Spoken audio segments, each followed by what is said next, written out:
आज हम आपको कुछ नए टाइप का क्वेश्चन सिखाएंगे। ये क्वेश्चन 5 पार्ट का है, लेकिन ये क्वेश्चन जो है ना, बच्चे कंफ्यूज हो रहे हैं कि इसमें करना क्या है। तो और रूट भी लगा है, तो रूट देख के बच्चे ऐसे हो जाते हैं, समझ नहीं पाते हैं। तो हम आपको सिखाएंगे इसमें क्या करना है। क्या अनुक्रम √3, √12, √27, √48 एक एपी में है? अपने उत्तर का औचित्य दीजिए।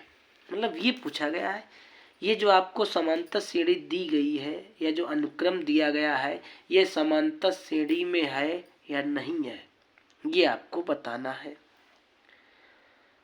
तो कैसे बताओगे? तो आइएगा हम आपको बताते हैं कैसे करना है। आपने अगर थोड़ा बहुत भी पाठ पढ़ा होगा तो आपको ध्यान आया होगा सबसे पहले क्या किया जाता है। तो सबसे पहले आप लिखो हल। सबसे पहले क्या लिखो? हल। और जो दिया गया उसे ऐसे उतार लो। √3, √12, ये क्या होने लगा भाई? √27, √48 ऐसे दे रखा है। एपी में है या नहीं, तो सबसे पहले क्या किया जाता है कि A1 छांट लो, A2 छांट लो, A3 छांट लो।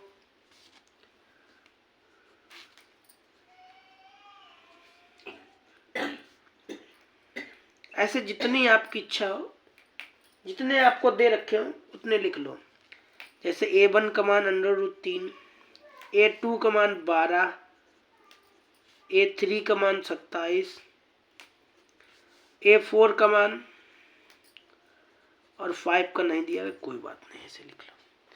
मतलब जितने मान आपको 1 2 3 4 5 6 जितने दे रखे उतने लिख लो, और नहीं तो 4 तक काफी है। इतना कर लिया। अब इतने के बाद क्या किया जाता है? सारवंतर निकाला जाता है। तो सारवंतर निकालने का फॉर्मूला ये होता है A2 - A1। हम इसका सारवंतर ही निकालेंगे, और अगर सारवंतर बराबर आएगा तो हम कह देंगे एपी में है। अगर सारवंतर बराबर में नहीं आएगा तो हम कह देंगे एपी में नहीं है। तो कैसे फॉर्मूला है आपका? A2 - A1, ये आपका फॉर्मूला है। A2 का मान कितना है? 12, और A1 का मान कितना है? √3। अब ये घटेगा कैसे? तो दोनों रूटों को समान कर लो। 12 का फैक्टर करते हैं, 6 दूनी 12, 2 3 6 और 3 एकम 3। जो जोड़ा बनता है उसे बाहर कर लिया जाता है। जैसे 12 का जोड़ा क्या बना? 2 2 और 3 और -√3। जैसे 2 2 का जोड़ा हो ना, तो बाहर ले लो। जब 2 2 बाहर आ जाएगा तो क्या बचेगा? √3 बचेगा, और ये भी 3 बचेगा, ये तो बचेगा। यहाँ पे कुछ नहीं लिखा है तो क्या लिखा है? 1 लिखा है। यहाँ पे 2 लिखा है, तो 2 में से 1 घटाओगे तो क्या बचेगा? √3 ही तो बचेगा। इच्छा हो सामने 1 लिख दो, इच्छा हो ना लिखो। है आ गया? तो कहने का मतलब आपका मेरा ये हुआ A2 - A1 का मान कितना निकला? √3। अगला निकालते हैं। अगला सूत्र क्या होगा? A3 - A2, A3 - A2। A3 की वैल्यू कितनी है? √27, और 2 की वैल्यू क्या? 12। आपने 12 को भी ऐसे तोड़ा था, तो 12 को ऐसे तोड़ लो, ऐसे तोड़ लिया, और माइनस लगा लो। 27 को तोड़ो। 27 को कैसे तोड़ोगे? आओ 27 को तोड़ना सिखाते हैं। 3 नेम 27, 3 त्रिका 9, 3 एकम 3।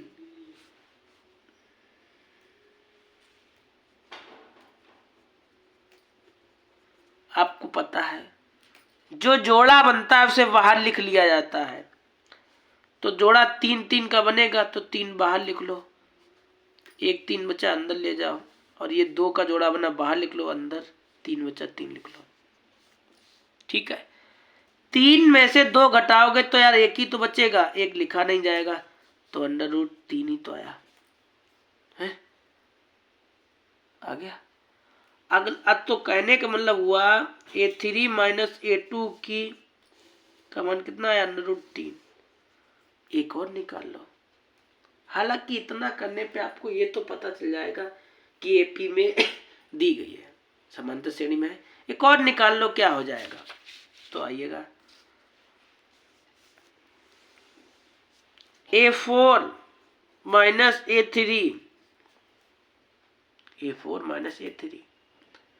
A4 की वैल्यू लिखो, A4 की वैल्यू है 48,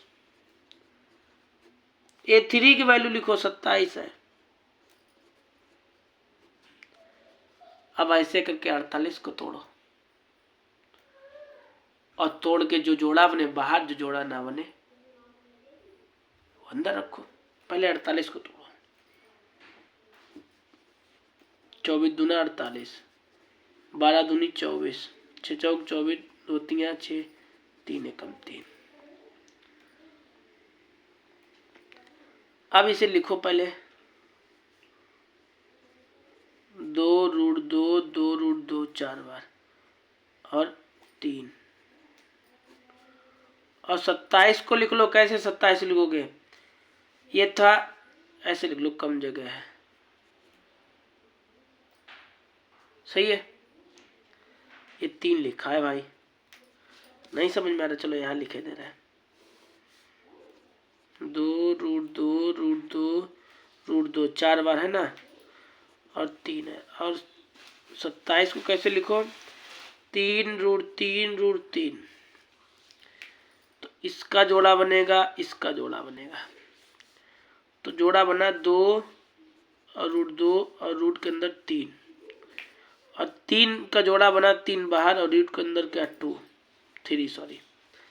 तो इसका गुणा करोगे तो क्या आएगा? 2 दूना 4 और 3 रूट के अंदर 3 और 3।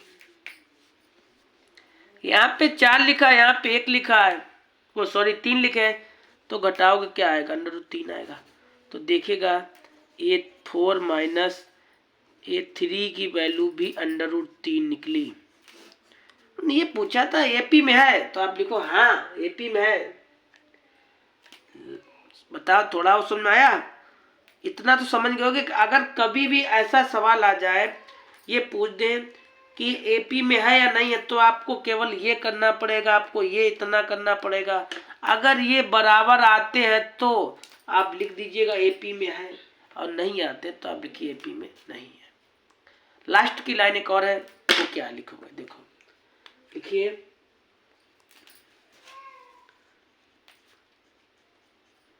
क्रमागत पदों का अंतर नियत मतलब √3 है। नियत है क्रमागत पदों का अंतर। अब AP में है, जब भाई बराबर है तो यार कॉमन सी बात AP में है, तो आप लिखो अतः दिया गया अनुक्रम AP में है। अतः दिया गया अनुक्रम AP में है। इतना आपको इस सवाल में हल करना पड़ेगा। कोई दूसरा सवाल इसकी जगह पे हो तो वो भी करना। टफ हमने इसलिए निजरब वीडियो में बताया कि ताकि आपको खूब समझ में आ जाए। आ गया? मिलेंगे आपको अगली वीडियो में। आज के लिए बस इतना ही।